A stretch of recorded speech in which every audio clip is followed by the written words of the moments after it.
ఇది కూడా మనకి half and half sari. First half అంతా ఇట్లా వచ్చేసింది. పెద్ద పెద్ద లీవ్స్ బాతిక్ స్టైల్లో వచ్చేసింది. బ్లాక్ ఫస్ట్ హాఫ్ అన్నమాట. మనకి ఫస్ట్ హాఫ్ వచ్చేసరికి బ్లాక్ వచ్చేసింది. మనకి బ్లౌజ్ వచ్చేసరికి ఇది బ్లౌజ్ ఇది. సెకండ్ హాఫ్ కూడా మనకి ఇదే సెకండ్ హాఫ్. సెకండ్ హాఫ్ వచ్చేసరికి బాతిక్ స్టైల్లో సెకండ్ హాఫ్ వచ్చేసింది. రస్ట్ షేడ్ అన్నమాట. లైట్ బ్రౌన్ షేడ్ మనకి. Light brown shade. బ్లూలోనే light and dark blue shades అన్నమాట ఇవన్నీ కూడా. ఇదంతా కూడా స్ట్రైట్ లైన్స్ డిజైన్. ఇది కూడా half and half designs. Half and half వచ్చేసింది మనకి. చక్కటి హాఫ్ అండ్ హాఫ్. పళ్ళు వచ్చేసరికి నెమలి పింఛం వచ్చేసింది మనకి.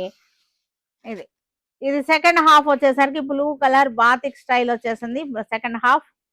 ఇది సెకండ్ హాఫ్. ఇది వచ్చేసరికి బ్లాక్ బ్లౌజ్. Lavender shade. అన్ని కూడా new combinations, new shades. Floral concept, batik concept. ఇది హాఫ్ అండ్ హాఫ్ కాదు, ఇది మొత్తం శారీ అంతా కూడా ఇలా వచ్చింది. Half and half. ఇది హాఫ్ అండ్ హాఫ్. ఇది కూడా చక్కటి కనకాంబరం కలర్ కి ఆరెంజ్ యాబ్స్ట్రాక్ట్ డిజైన్ టైప్ వచ్చింది. ఫ్లవర్సే కానీ మనకి యాబ్స్ట్రాక్ట్ లాగా కనపడుతున్నాయి కదా. సెకండ్ హాఫ్ వచ్చేసరికి మనకి ఫ్లవర్స్ లేవు, ఓన్లీ బాతిక్. ఫ్లవర్స్ లేకుండా ఓన్లీ బాతిక్ అన్నమాట. మల్టీ కలర్ చక్కటి రెయిన్బో కలర్స్ అన్నమాట. Galaxy design.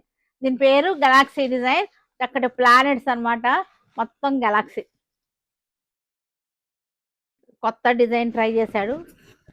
సెకండ్ హాఫ్ వచ్చేసరికి మనకి దీనికి ఇది వచ్చేసింది బాతిక్ వచ్చేసింది.